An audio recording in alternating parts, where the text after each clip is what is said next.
This is part 2. So last Wednesday I thought we were going to be able to do the full review of 2015 in one go in around about an hour and 15 minutes. But unfortunately that didn't work out because I realised I've got so much stuff to get through, and after an hour and 15 minutes I was still going, so we cut it short, didn't we? So this is part 2. I'm just going to do literally about a 3 or 4 minute recap on last week, so you've got some handle on that. But we need to press on and have a look at part 2. So one of the things that we did, and I'm just going to show you this one video that we showed last time. So this video is ABC's News review of 2015. And I think it just gets us in the mindset a little bit as to what actually did happen in 2015. So for those of you who've already seen this, apologies, but I thought I'd just play it to you again. So this is a news organisation's review of 2015.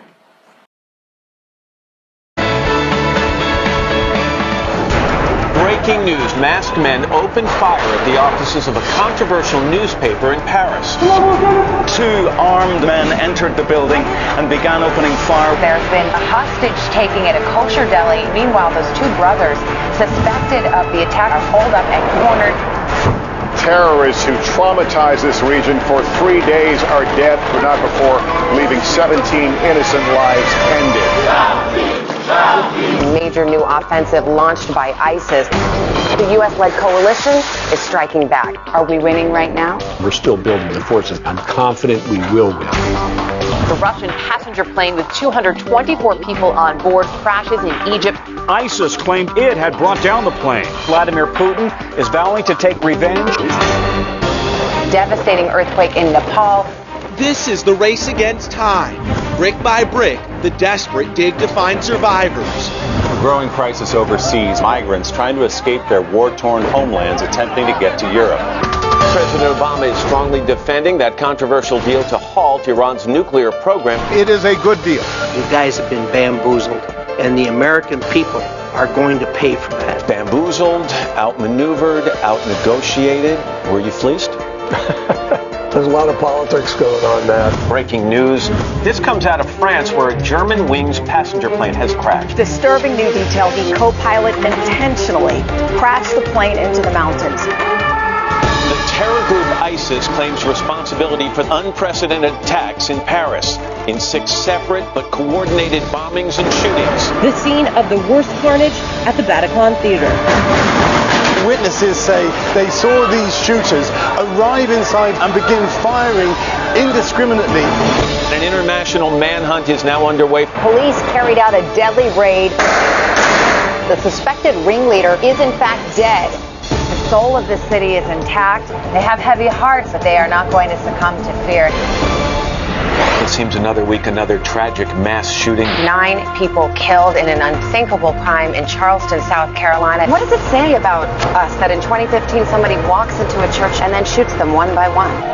The White House awash in a full rainbow in celebration of the Supreme Court's historic ruling on same-sex marriage. We've made our union a little more perfect.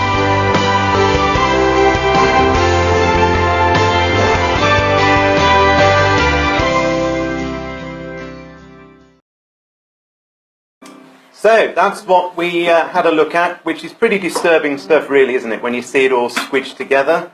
And we're saying that we live in the time of fear right now, just as Jesus said we were going to live in. We now live in a time when men's hearts are failing them for fear. So that was one of the points we made. Then we went on and we had a quick look at, well, a long look as it turned out, a long look at this particular country here, which of course is to do with Russia and what Russia has been doing in 2015. And one of the things that we looked at was that Russia has been preparing for war. So even though it might have taken us a little bit by surprise when we saw Russia beginning to invade Syria, if we'd been watching, then we'd have seen that Russia had been preparing for some time to invade the Middle East. And we looked at Ezekiel 38 verse 7 that actually says that Russia was going to prepare for war. Another thing that we looked at was the actual move of Russia into Syria, sending lots of fighter jets. sending troops, sending its most high-tech tanks, all into the Syrian region. And we looked at the significance of Syria, and again, looking at what's going to happen to Syria ultimately, which is what? What's the future for Syria according to the Bible? It's going to be finished. It's going to be destroyed. That it's on the way. You can see it's happening, can't you? When you look at pictures of Damascus, I was looking at some video this morning, which was showing before and after in Damascus and other cities in Syria. It's just unbelievable, the destruction that's happened there. Because, of course, it's gone on for years. The Russia move into Syria, really significant, because what we said was Russia is going to come down from its home up in Russia, of course, and come swooping down into Israel and beyond, into Egypt, in fact. So the stepping stone is, of course, through Syria. Russia hasn't sent its millions of troops yet, of course, but we can see the direction of travel. We also looked at the state of Russia from an economic point of view. So we showed that actually Russia needs to be in a financial pickle because that is the pressure on Russia to come down and do something about it. And what is causing the financial difficulty for Russia at the minute? Oil price. So oil price on Friday it hit a low of $33 a barrel. Russia needs $100 a barrel to break even, and at the peak oil was $125 a barrel only about 18 months ago. So that's the collapse in oil prices.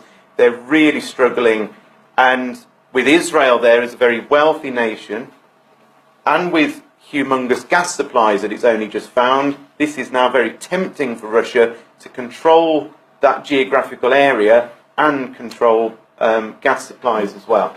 All of that came out of Ezekiel 38 verse 13. We also looked at the fact that in Daniel chapter 11 it says that Russia is the latter-day king of the north. Anybody remember who the original king of the north was? Antiochus Epiphanes, based in which area? Scythians. Not the Scythians. He was actually, the Antiochus Epiphanes was based in what we now know as Syria. That was his base. So he was the king of the north originally, and this was sort of 200 or 300 years before Jesus was born, so it's a long time ago. But God says in Daniel chapter 11 that there's going to be a latter-day king of the north that exists at the time of the end. Now, of course, Russia is not Syria, but with Syria removed out the way, which is what's going to happen, that's why the mantle of the king of the north passes from Syria to Russia. And Russia will ultimately dominate the Syrian area. So I know we're gamboling through this very quickly, but we now move into the bit that we didn't get to. Okay, so this is pretty much where, I can't believe I've just squidged an hour and 15 minutes into no more than about 2 minutes, but just shows what can be done. So here we are. So the bit that, this is where we got to. So we're going to have a quick look at this thing here, which is Russia, the Bible says, will be protecting Iran. So come and have a look at Ezekiel 38. So in Ezekiel 38, just to remind you that in verse 2, we're talking about a Russian leader. So when it says, Son of man, set thy face against Gog of the land of Magog, chief prince of Meshech and Tubal, and prophesy against him. Gog is a man. He was a real and historical figure from a long, long, long time ago. But this is a latter-day man. And we know that because of verse 8 that we'll look at in a minute. So this is a man that exists at the time of the end, who is called Gog, and this man Gog lives in the land of Magog, chief prince of Meshech and Tubal. Magog, Meshech and Tubal are all territories within modern-day Russia. Okay? And Gog used to, this man that existed a long time ago, basically was chief or head of or ruler of the land of Magog, which is what current southern Russia is. So Magog equals southern Russia.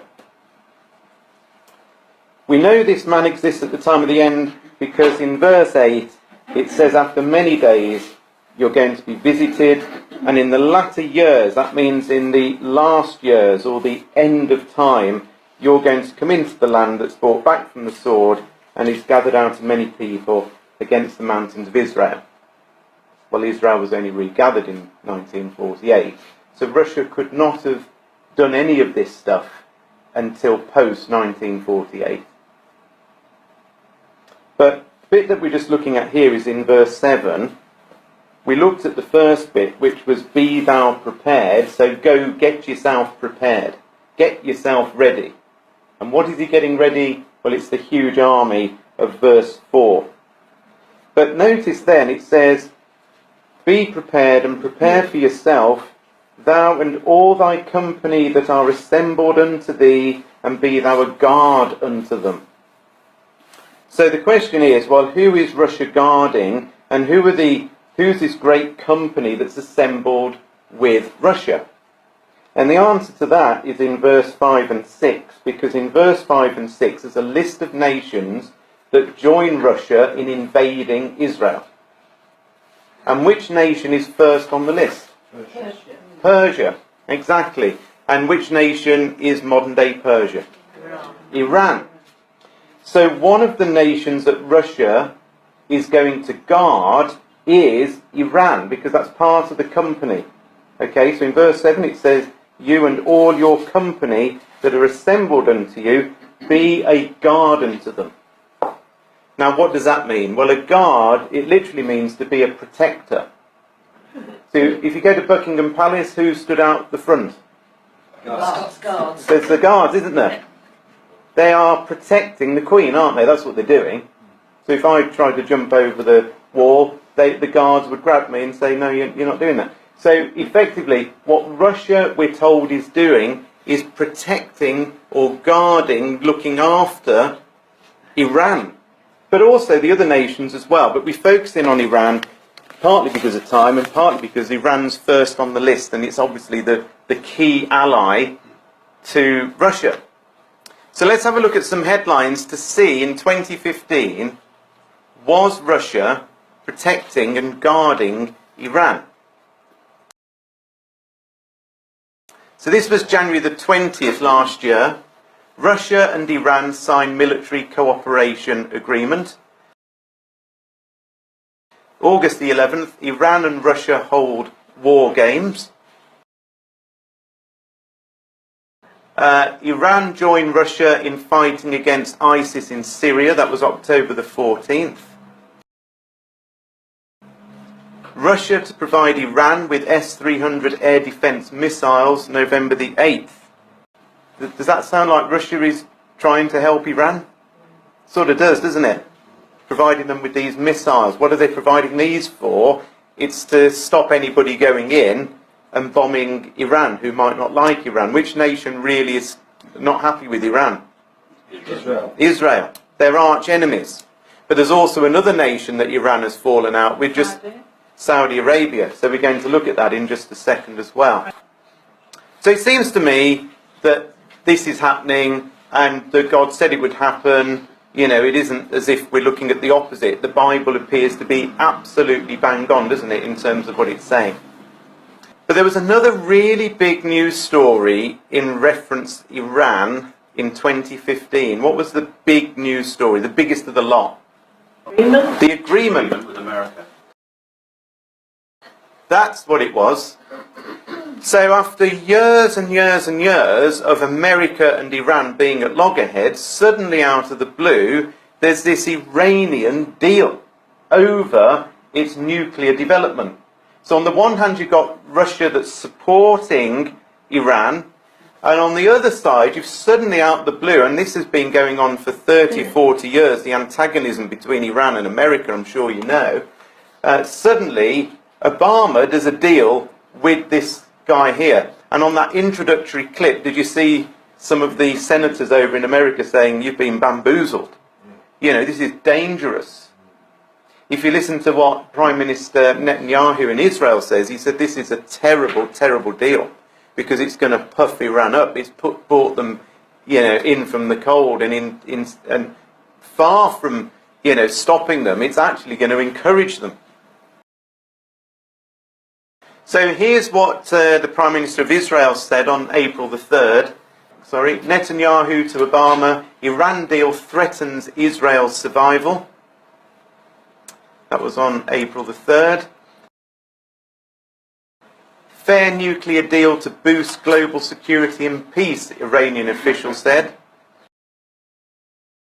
Israel and Saudi Arabia present united front over Iran deal, July the 14th.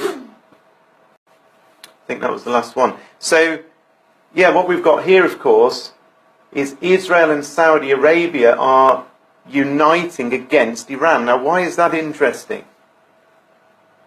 Do we imagine that Saudi Arabia is the king of the south? Right.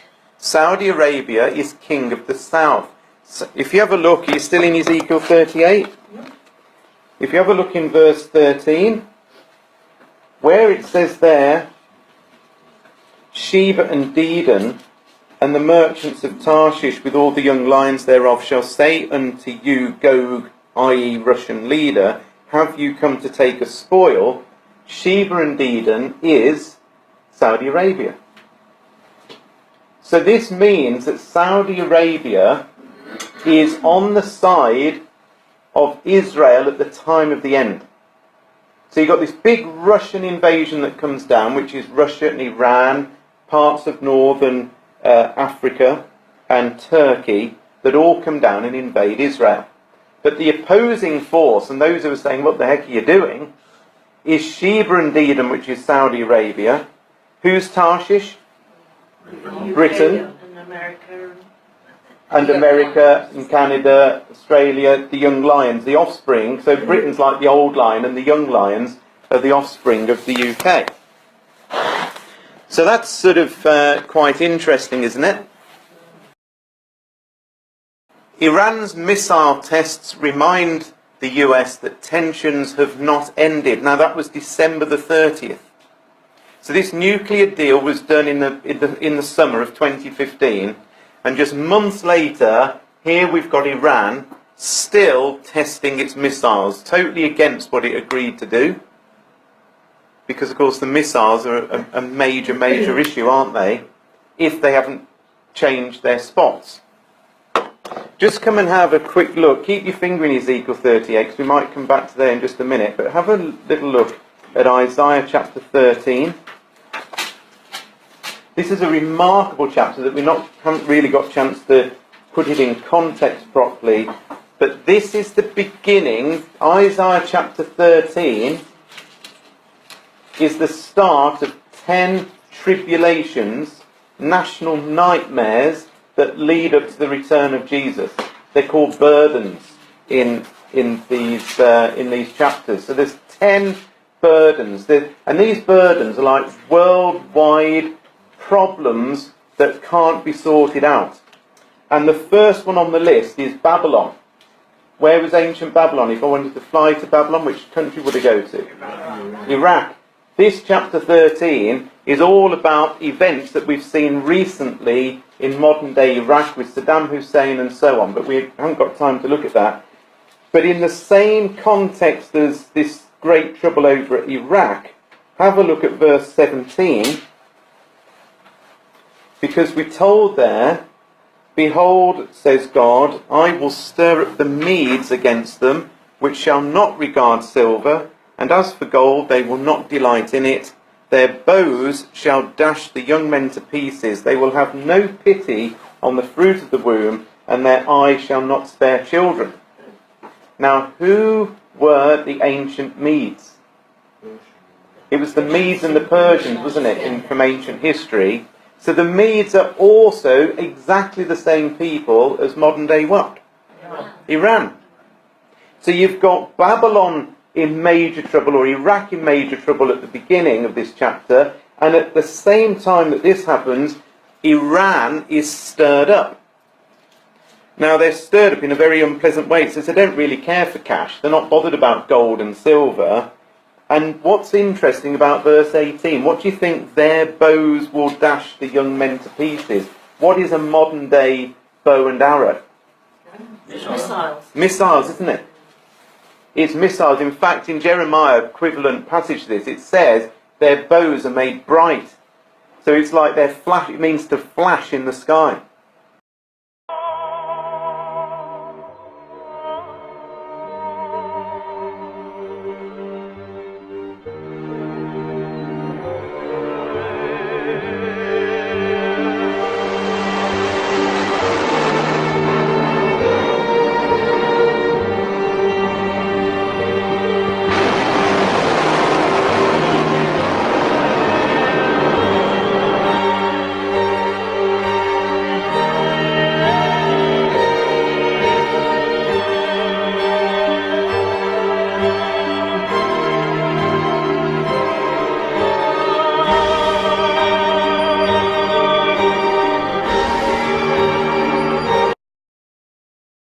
Is exactly what we see the Iranians do. They fire so many missiles, testing them. They're obsessed with their missiles. They parade them up and down on a Sunday and all start cheering and clapping as these monstrous missiles are, wheeled back and forwards, and they've written death to America all over them and death to Israel. Pretty unpleasant. Yeah, they are idols to them. And do they care who they hit with these missiles? They don't care anything. It says they've got no pity on the fruit of the womb. Does this picture fit in with modern day Iran? Sort of does, doesn't it? Most certainly does. But let me show you this. So this is from the 4th of January. So this is just a few days ago now. So you might have heard of this in the news. Saudi Arabia and allies square off against Iran and the rest of the world. Saudi Arabia defied the world on Monday, this is just last week, by escalating its crisis with Iran over the execution of a prominent Shia cleric, severing commercial ties and air links with the Islamic Republic amid a wave of retaliatory attacks. The Saudi Arabian foreign minister called for Iran to act like a normal country as he announced that all flights to the country would stop and all Saudi citizens banned from travelling there. Saudi Arabia's Arab allies, including Bahrain and Sudan, the latter once an ally of Tehran, announced they were withdrawing their ambassadors. This is last week. So what's happening is, because Iran has been bought in from the cold, Iran and Saudi Arabia are basically arch enemies. You wouldn't imagine they should be arch enemies, really, should you? Because they're all Muslim, aren't they? But does anybody know the big difference between Iran and Saudi Arabia? Shias and Shias. It's Shiites and Sunnis. So which one's Shia? Iran. Iran is Shia and Saudi Arabia is Sunni. So there's this now battle ideologically between these two players. America has always backed which one? Saudi Arabia, king of the south, you see. America and Britain have got military bases in Saudi Arabia. They've always backed Saudi. Who has always backed Iran? Russia. But of course, as we've just pointed out, the game suddenly changed in 2015 when Obama says, well, actually, we'll do a deal with Iran. We'll make friends with them. That now has completely wound up and destabilised the region. So Saudi Arabia now says, wait a minute, our biggest ally, America, is now friends with our arch enemy. We're not having that. So they start ruffling the feathers. They start messing around with the oil price. They start affecting the oil price so it hurts Russia and it hurts Iran because they've got more money than both. So they can actually pull the price down. We were talking about this, weren't we, Phil, as to why is Saudi Arabia hurting themselves? They are hurting themselves by driving the price of oil down, but it's hurting Russia and Iran even more. So then what they do a few days ago is execute a Shia cleric, i.e. somebody that's on side with Iran. They behead him, along with 47 other people. So Iran has gone berserk at this and said there's going to be a divine judgment shortly dished out upon Saudi Arabia. Saudi Arabia then says, right, we're cutting all ties with Iran, and not only Saudi Arabia has done that, but the other allies in the region. So if you were to look at a map of Saudi Arabia, it's surrounded by lots of Gulf states, like Kuwait and Bahrain and the United Arab Emirates. They're all very small but very rich countries, all Sunni, all allied to Saudi Arabia. And Sheba and Dedan in Ezekiel 38 covers, in fact, the whole of that area. So it isn't just Saudi Arabia, it is these other small Gulf states as well. And pretty much all of them have said, we're withdrawing our ambassadors, we're not friends, we are complete enemies now with Iran. Question is any of this in the Bible? Well, have a look at this. Now, this is one of the 10 tribulations. Remember I said that the first of the 10 starts in Isaiah 13. One of the others is here. Now, have a look at this. Might be worth just flicking a few pages to Isaiah 21. So what we read here, I'm just going to read a few verses here, and they're on the screen, but I'll read a few more. So in verse 1 of Isaiah 21, so notice we've got another burden. There's 10 of these burdens. The burden of the desert of the sea. Well, you think, well, hold on a minute, the desert of the sea, that could be anywhere. There's obviously a desert, and there's obviously some sea next to it. I'm going to show you that this is talking about the Persian Gulf area. So what you've got is the Persian Gulf, and on the one side of it is the desert of Saudi Arabia, and on the other side is the desert of Iran, and there's a sea that goes up between the two. So the burden of the desert of the sea, now have a look here, as whirlwinds in the south pass through, so it comes from the desert, from a terrible land, a grievous vision is declared unto me. Now check this out. In the Authorized Version it says, the treacherous dealer dealeth treacherously, and the spoiler spoileth.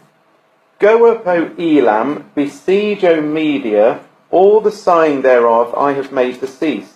Therefore are my loins filled with pain, pangs have taken hold upon me, as pangs of a woman in labour or travaileth. I was bowed down at the hearing of it, I was dismayed at seeing of it.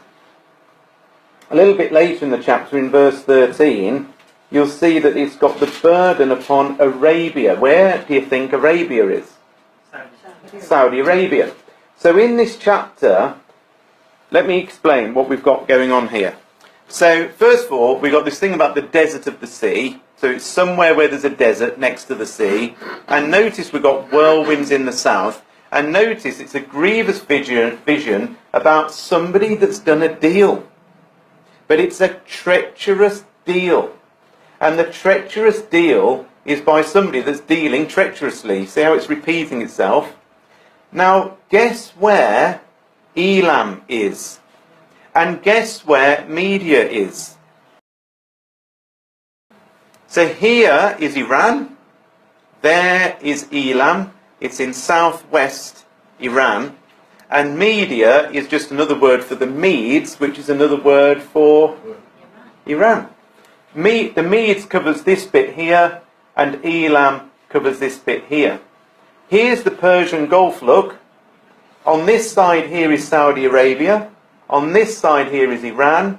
This is the sea, and on both sides it's just complete desert.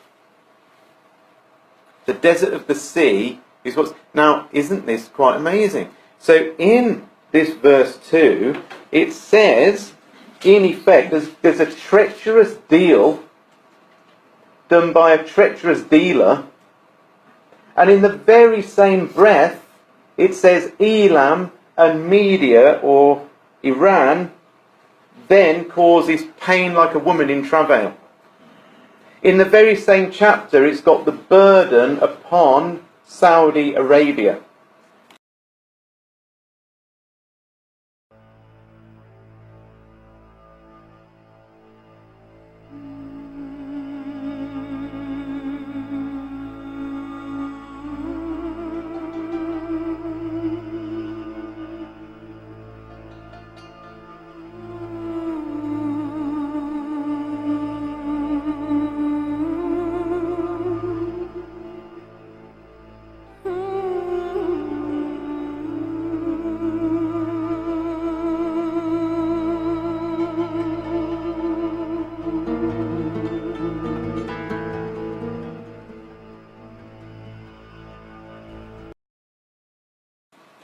So I find that quite amazing. That, do you think we've had a treacherous deal? Yeah. Is that not exactly what Israel's saying? And not only Israel, but many senators within the US government are saying this has been a treacherous deal. You are not, this is not good. You're going to have this thrown back in your face. And what did we see but on December the 30th? But Iran firing its bows, its glistening missiles, carrying on in exactly the same vein as it always has. And does anybody really doubt that they've stopped trying to produce a nuclear weapon deep down under the ground, under the mountains, where they've got enormous cavernous places that they've built? Obama is basically not considering what the Bible says, which clearly does say Iran is not going to change. Iran is going to join with Russia and invade Israel. But you know something even more amazing? You see there where it says that there is, as whirlwinds in the south pass through, so it cometh from the desert, from a terrible land. Just watch this little video.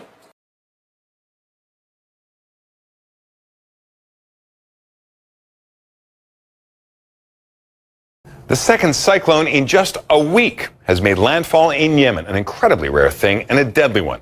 Already there are reports of at least one death on the island of Socotra. Karen McGinnis is following the story and joins us now. This area that is arid, desert, and not prone to tropical cyclones is seeing the second one in a week. It is statistically unfathomable. But as we take a look and just kind of zoom in on this latest, and that is it's already moved right smack across Socotra. That's why they've seen apparently hundreds of homes reportedly have been damaged or destroyed there. But now it's continuing its westward movement as a equivalent to a Category 3 hurricane. So it moves to the Gulf of Aden and then perhaps as a tropical storm considerably.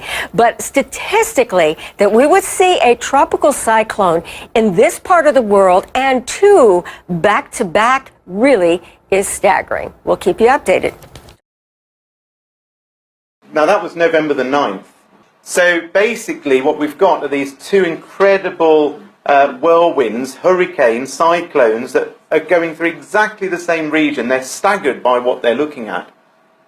It's so unbelievably rare, and to get one was a big news story. And in fact, what I've done to cut down on time, I didn't show you the first one where they were saying this is unbelievable that we've got one here, and then just literally a few days later there was another one, and that's why they were saying this is staggering to have two. And in fact, a few days later there was another similar storm that came in, which was again highly rare. All this is happening in November. Just like literally a month later, we've got Saudi Arabia and Iran cutting all ties. You know, this is what the Bible's talking about here, I think, as whirlwinds in the south. What did it say? The burden of the desert of the sea, as whirlwinds in the south pass through, so it comes from the desert. God says, when you see the whirlwinds, you're going to see all these things happen. And lo and behold, just days later, it's starting to happen. On top of all of that, we haven't even mentioned Israel. So let's just have a quick look at what's going on with Israel. Now, I've put this map on the screen to really make a very clear point. Here is Syria, and Damascus is around about here. These are the disputed Golan Heights, which are almost a sort of a buffer zone to some extent between Syria, and here is Israel. This is northern Israel. Israel comes down here, okay? But you can see how close Israel is to Syria. What nation's this one here? That's Lebanon. So, effectively what we've got is utter and complete calamity going on here. And all these nations coming in with planes and bombing and destruction, and America backing this, and we've got ISIS, we've got all this stuff going on in Syria, and Israel sat there. Currently, sort of in peace, isn't it? But you can imagine if we had got somebody just a few miles away where there's all this death and destruction going on, you're going to get slightly concerned that it might come over the border. Well, let's have a look at some of the headlines of 2015 in relation to Israel. So, Israeli official, Hezbollah will invade Israel in the next Middle East war. That was on January the 15th. Are Israel and Hezbollah on the brink of war? That was January the 20th. Vatican recognises State of Palestine in new treaty. That was May the 13th. Islamist group Hamas calls for another intifada as violence spreads to the Gaza Strip. Islamic State claims it fired rockets from Egypt's Sinai at Israel. That was October the 14th. Israel rejects any international intervention at Temple Mount, October the 16th. Israeli-Palestinian clashes continue as diplomats push for peace. That was October the 23rd. And then, of course, we've got this thing where suddenly we've got terror in Paris.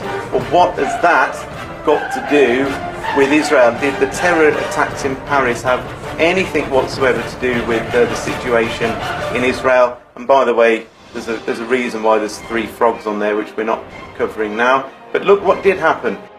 Netanyahu urges mass immigration of Jews from Europe. 15,000 Jews to leave France for Israel, Jewish agency says, and you can see the big spike up there in terms of the numbers of people leaving France. Paris attacks and Brussels raids prompt Belgium's Jews to consider new exodus. That was November the 30th. Syria is dead. Israel must prepare, top defense official warns. That was November the 28th. Hezbollah, Samir Kuntar killed in Israeli airstrike on Damascus. That was December the 20th. IDF, Russian Iranian forces on war alert for Hezbollah attack on Israel and backlash. That was December the 31st. And this was a headline just a few days ago on January the 4th. Hezbollah border attack, first of more to come. So if I was to summarise what's happening in Israel, okay, so basically Israel sat there. There's a lot of pressure on Israel, isn't there, to give up the land with the Palestinians. So the Vatican has seriously weighed in this year, signing agreements with the Palestinians to try and in effect recognise that they're right to some of Israel's land. So the Vatican's seriously getting involved. You've got still the nations of the world trying to divide up Israel. Meantime, over in Syria, as we've said, lots of destruction, lots of hatred towards Israel, isn't there? Because which are the groups that really hate Israel that are nearby? Hezbollah and Hamas are the ones I'm thinking of, because the Hamas is on the Gaza Strip, with almost right next to Israel there, and then you've got Hezbollah, which were based in Lebanon but have currently gone over into Syria to fight. So Israel's surrounded by terrorist groups that just want to wipe Israel completely off the map. And what happened just in the last few days, which is where these headlines come from, is that Israel flew planes over into Syria, bombed a Hezbollah building, which killed one of Hezbollah's main officials or military leaders that was operating in Syria. Hezbollah have said, well, we're going to attack you back, and just a few days ago there was a border attack, and this headline says it's the first of more to come. Israel, you know, is going to get drawn into the conflict with Syria. We know that because of a number of prophecies in the Bible that speak about the fact that Israel is going to have an initial war with surrounding nations, nearby nations. So here's the plan. This is what's going to happen. This is the 3 stages of the final judgment of the world that sort of brings everything that we've spoken about, I think, together. Stage 1, well, let's deal with stage 2. So stage 2 is, in effect, the Russian invasion of Israel, where you recognise these names, so you've got Magog, Meshech, Tubal, Persia, Togarmah, Gomer, Ethiopia, Libya, all out of Ezekiel 38. So there's going to be a Russian, Iranian, North African invasion of Israel, including Turkey is in that as well. We've spent a lot of time as a community focused in on this stage 2, and perhaps we haven't really focused much on stage 1. Stage 1 that comes before Russia coming down is a war between Israel and the immediate surrounding peoples and nations. So like Hezbollah, like Hamas, like Syria. And you notice I've put there Psalm 83 and Isaiah 17. Just have a very quick look, flick back a couple of pages to Isaiah 17. And here's another burden. So we've looked at the burden of Babylon very quickly, or the burden of Iraq. We've looked at the burden of Iran and Saudi Arabia. Here's another burden. This time it's the burden of what? Now, is Damascus a major burden for the world? Massively, isn't it? Because basically the world are now to sort this problem out. It's a major, major issue for the world right now. Behold, Damascus is taken away from being a city. We've looked at this before. But notice in verse 3, it says, the fortress will cease from Ephraim and the kingdom from Damascus and the remnant from Syria. In verse 4, in that day it will come to pass that the glory of Jacob will be made thin and the fatness of his flesh will wax lean. What's another word for Jacob? Israel. What's another word for Ephraim? Northern Israel, yeah. So this is saying when Syria is no longer a kingdom, when Damascus completely is failed and removed from being a city, the fortress is going to cease from northern Israel, and Israel itself is going to be made thin. And the fatness of his flesh will wax lean. Now what could that mean? How could a country become thin and wax lean? What's it really saying, do you think? Weakened, isn't it? It's greatly weakened, might lose some land. But certainly it's in a weakened state. Has it survived? Yeah. It has survived. Only just, right. So Israel, this initial battle greatly weakens Israel. Israel survives, but then in comes this lot. Now Israel really didn't survive this, because Zechariah 14 says that Israel and Jerusalem are lost. It's ransacked, it's destroyed, it's ruined. So they survive this, they don't survive this. Ultimately, in the long term, of course, they do, because who's going to intervene? God, by sending Jesus back. Just to finish this, in Isaiah 17, have a look what sort of happens at the end of the chapter. So imagine the beginning of the chapter is Syria comes to an end, Israel greatly weakened at that point. Then, in verse 12, what have we got? Woe to the multitude of many people, which make the noise of the seas, and to the rushing of nations, that make a rushing like the rushing of mighty waters. The nations will rush like the rushing of many waters, but God will rebuke them, and so on. That rushing of many waters is this here. It's the nations suddenly going swooping into the vacuum that's left. There's a great hollow vacuum that's left after stage one, and into it pour Russia and its allies. The third stage, and of course Jesus will actually appear in the clouds of heaven with power and great glory somewhere between stage 1 and stage 2. That's when Jesus is going to appear. The final stage, which we're not looking at all tonight or this morning, is effectively when Jesus has established himself as king on the earth, and then there's a war, a religious war against Jesus by mainly Europe and Rome. So this first war is about Israel, and it's I've called them Israel's relatives. They're not actually related to all of those people. But the first stage is about Israel and its relatives. The second stage is about Israel and its riches, the spoil that Russia wants to take. The third stage is about Israel and its religion. Those are the three stages. So what we see here, of course, there's Magog, Meshech and Tubal. That's modern day Russia coming down here into sort of Armenia. Here is Togarmah, that's Turkey. There is Iran, Persia. Here's Libya and Ethiopia. What stage am I showing you here? What's all this dark stuff? It's stage 2, isn't it? All that is stage 2. Where is stage 1? It's all this stuff right surrounding Israel. There's going to be a great big fire happen, symbolically, but there's a great big conflagration that's going to happen. And we're really close to that. That's pretty much the next thing that's going to happen. At the same time, we've got this Iranian-Saudi Arabian thing that's going on as well. But all of this is going to, at some point, be centred straight in there on Israel. The final bit to show you is that it isn't just, a couple of passages that talk about this. There's lots of places in the Bible that do. Here in Zechariah 12, we read about stage 1.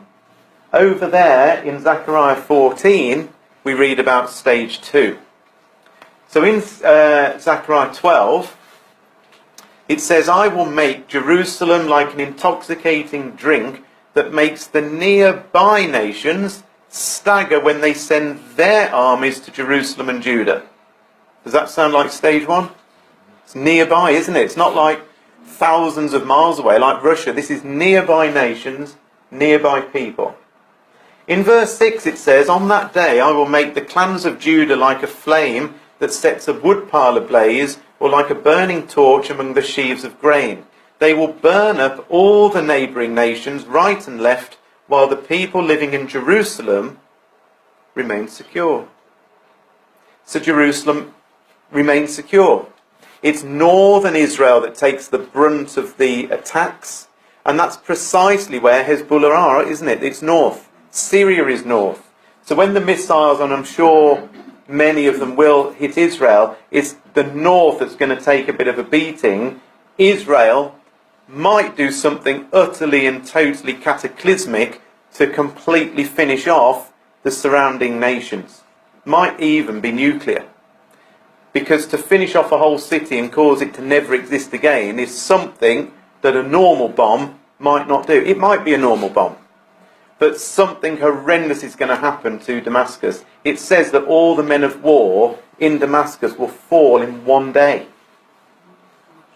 It says that in Jeremiah 49. But you see how Jerusalem itself, in the southern part of Israel, survives. Zechariah 14, though, is different. It says, I will gather all the nations to fight against Jerusalem. The city will be taken, the houses looted, the women raped, half the population will be taken into captivity, and the rest will be left among the ruins of the city. So, actually, does that sound like Jerusalem has been secure? Sounds like completely the opposite. This is stage 2. This is when Russia comes into the void, into the vacuum. And then look in verse 5, the Lord my God will come. This is actually talking about the return of Jesus. The Lord my God will come, and all his holy ones with him, or all the saints will be with him. Who are the saints? Who are the holy ones that are with Jesus when he comes? Those who are raised from the dead. Those who've been judged. So between here and here, there must be what? They must have been the judgment. Yeah, Jesus must have come and judged. Because you can't return with all the holy ones with him if they haven't gone through the judgment process. So the judgment happens between stage 1 and stage 2. Stage 1 is surely could happen any time. Could it not? Do you think? Because this man, Assad, is still in power, but only just. And we've got Russia bombing. We've got America bombing. We've got Hezbollah getting wound up. That everything seems to me to be in place for something to give and some disaster to happen. There's a great risk of war between the powers, isn't there? With all the planes flying around, all on different missions, all bombing different people. Remember, it says Damascus is about to be removed from being a city. And I believe Damascus is about to be removed from being a city. It is still there, despite there being a lot of destruction. It's going to completely be removed. And there we are again, look, that we've already read. This is coming soon. The fortified towns of northern Israel, or Ephraim, will also be destroyed, and the royal power of Damascus will end. In that day, Israel's glory will grow dim. Its robust body will waste away. The whole land will look like a grain field after the harvesters have gathered, the grain. That is where we're coming to, isn't it? You can see it coming. And then, as we've said, soon after stage 1 comes stage 2, where, like, it's not a literal tsunami, but God says, like a rushing waters, the nations are going to come pouring in. That's Russia, that's Iran, and the other nations that we've talked about. It all might seem quite depressing when we look at everything that's going on, mightn't it? With war, with tumult, with fear, with perplexity. The nations have got no idea how to overcome these things apart from just sending more bombs, which just kill more people and create more crisis with migrants. The only answer to all of this, and it is the answer and it will happen, is this. It's the return of Jesus to intervene. Because it actually says in Matthew 24, Jesus says, this is me putting it in slightly my language, but it's absolutely there, if I didn't return and intervene, no flesh would be saved. That means nothing would survive on planet Earth, not man nor beast. The whole lot would be gone.